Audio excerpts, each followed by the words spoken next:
নবোদয় বিদ্যালয়ের প্রবেশিকা পরীক্ষায় কিন্তু তোমার এই টাইপের প্রশ্নগুলোই আসবে। কি বলেছে? 175 গ্রামের 10%, এর 5% সমান কত? দেখো 2021 সালে কিন্তু এই প্রশ্নটা এসেছিল। এই টাইপের প্রশ্নগুলো তাই ভীষণ ভাবে গুরুত্বপূর্ণ, কোনোভাবেই মিস করে যাবে না। কিভাবে করবে খুব ভালো করে বুঝে নাও।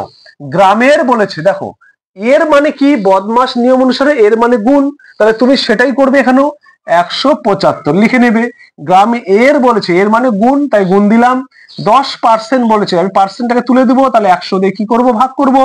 ইনটু কেন লিখবো? কারণ আবার এর বলেছে, তাই ইনটু দিলাম। আবার বলেছে 5%, পার্সেন্ট তুলে দেবো, তার জন্য 100 দিয়ে ভাগ করে দেব। এবার একটা শূন্যকে কেটে দাও, বাকি উপরে কি থাকলো? 175 আর 5, দুটোকে সুন্দর করে ধীরে ধীরে গুণ করো। 5 5 25, হাতে 2, 5 7 35, 37, হাতে 3, 5 1 5, 3 8, নিচে কত থাকলো? দেখো 1 আর 3টে শূন্য। এবার কি তুমি এটা ভাগ করবে? না, কখনোই করবে না। কি করব আমরা? 3টে জিরো আছে নিচে, 3টে জিরোর জন্য 3 ঘর পর দশমিক বসিয়ে দেবো। তাহলে 3 ঘর পর দশমিক বসিয়ে দাও। কত হলো এটা? 875, 3 ঘরে বলো 1 2 3, তাহলে এখানে একটা দশমিক শূন্য একটা সুন্দর করে লিখলে ভালো লাগবে দেখতে। তাহলে 0.875, তাহলে আমার সঠিক উত্তর হলো 0.875 কি আছে? গ্রাম। তাহলে গ্রাম হয়ে গেল। তাহলে কোথায় আছে অপশনে? দেখো অপশন সি তে আছে সঠিক উত্তর। যদি তোমরা বুঝে গেছো, তোমাদের জন্য একটা প্রশ্ন আছে।